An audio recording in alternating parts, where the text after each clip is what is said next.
Je m'entraînais au K1. Vous savez ce que c'est le K1? Eh ben oui, ça a commencé, mon Mathieu Chanvillard. Le Je me K1, chauffe.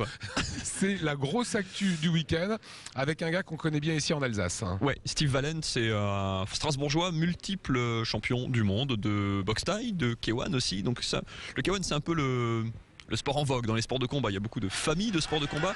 Steve Valent, c'est un peu le promoteur local dans pas mal de cas, puisqu'on l'avait vu, il avait déjà organisé une grosse soirée. C'était en janvier aussi, il y a 2 ans, quasiment jour pour jour. Il avait d'ailleurs, Orenus, décroché un titre mondial en boxe thaï. On a eu 2 autres depuis, une ceinture européenne en K1, un premier titre mondial en K1.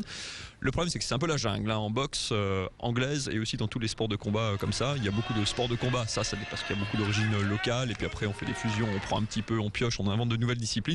C'est un peu comme ça qu'est né le K1, qui est une espèce de kickboxing japonais. Donc une boxe pied, poing, on rajoute certains aspects du karaté et puis des coups de genoux, histoire de faire bonne mesure. C'est samedi, donc 19h, Orenus à Strasbourg. C'est un beau challenge là aussi, parce que c'est quand même une salle de 6000 places. Même si on en fait une bonne moitié, ça sera déjà une belle réussite.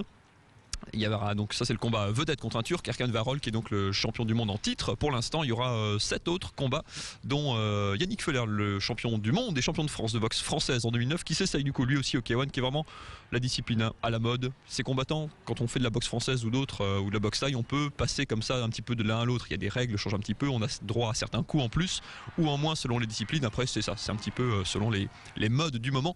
Je vous propose d'écouter Steve Valent, qui est donc le combattant, on va dire vedette de cette soirée, mais qui est aussi un petit peu organisateur au four et au moulin, vous présenter cette soirée. C'est très très lourd, ça demande beaucoup d'application. Heureusement, je suis pas seul. Je veux dire, c'est mon club, la SAK, qui organise. Mais ça demande énormément de travail, en sachant si on veut faire un plateau de qualité, ben voilà, c'est comme ça que ça se passe. Je suis resté concentré sur mon combat. Après, arrivé le jour J, voilà, moi j'ai les jeunes du club qui se sont occupés de tout. Tout ce qui est montage, démontage, c'est pas moi qui m'en occupe. Moi, je m'occupe uniquement du plateau. Mais moi, je suis concentré sur mon objectif, qui est la victoire.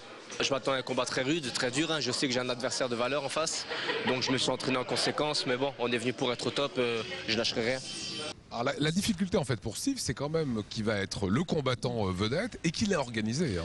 Oui, et ça c'est un peu compliqué quand même quand on vous dit dans tous les autres sports que les combattants ou les athlètes se mettent dans leur bulle une semaine avant, qu'ils sortent plus, Là lui il fait un petit peu tout, il n'est pas tout seul, mais comme c'est organisé par des clubs qui restent amateurs, il faut un peu tout faire, il faut trouver les billets d'avion pour les candidats, régler tous les problèmes de dernière minute, de choses comme ça. C'est peut-être pas les meilleures conditions, mais en même temps c'est un petit peu la règle quand on organise ce genre de manifestation en France.